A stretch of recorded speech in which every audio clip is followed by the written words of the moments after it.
Okay, so what is intermittent fasting? Let's just get to the basics of this. So hello, if you are new to my channel, I'm Dr. Mindy. I am on a mission to get 1 million people fasting.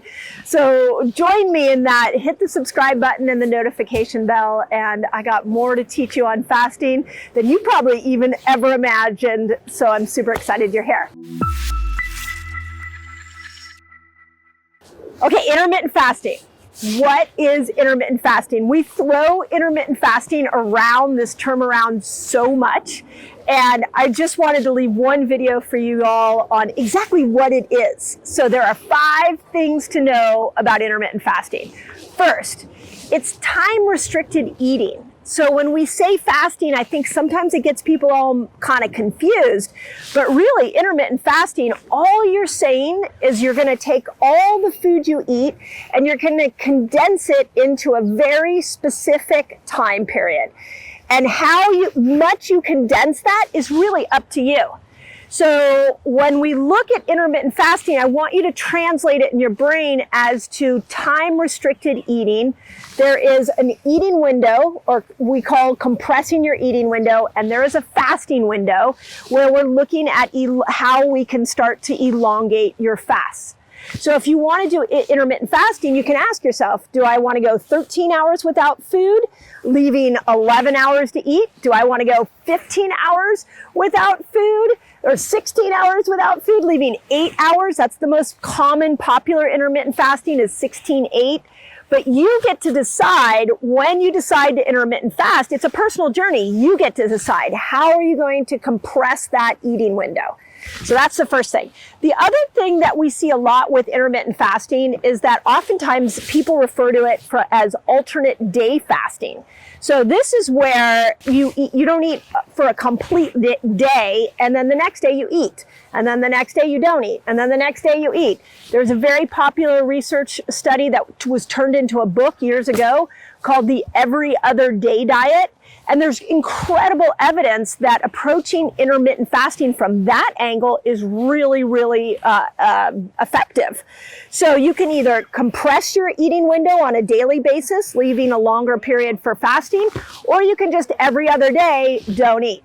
And the other one that some people do is what they call 5-2, which is 5 days a week. They eat as much as they want. They eat whenever they want. And then 2 days a week, they go without food.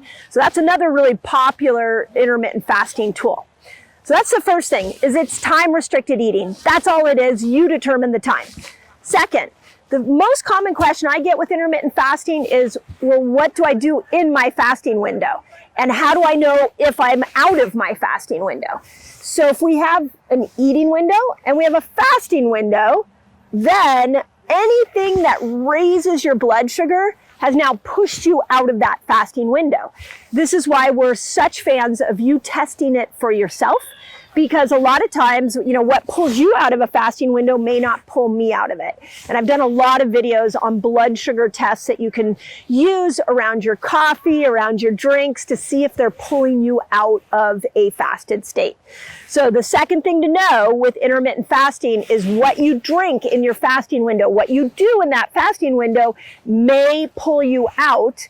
And so you want to know if you're drinking the right things so you don't get pulled out of the fasted state. Third thing, now that you've got compressed your eating window, you're thinking about what you're drinking in your fasting window, what exactly is happening?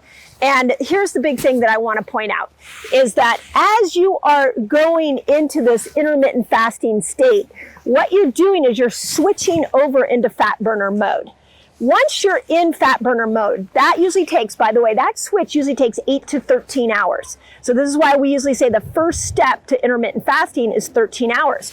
But then once you're over here, think of it like somebody's opened a door of like incredible chemicals in your body that are going to start working miracles for you.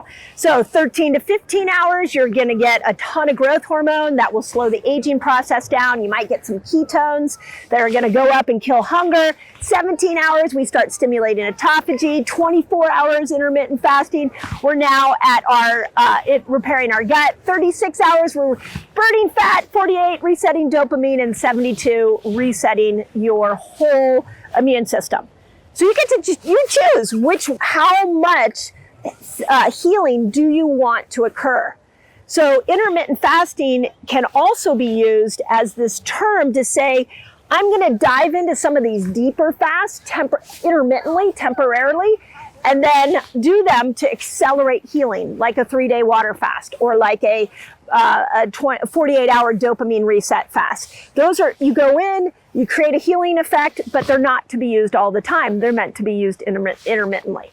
Okay, fourth one is, how often should you intermittent fast?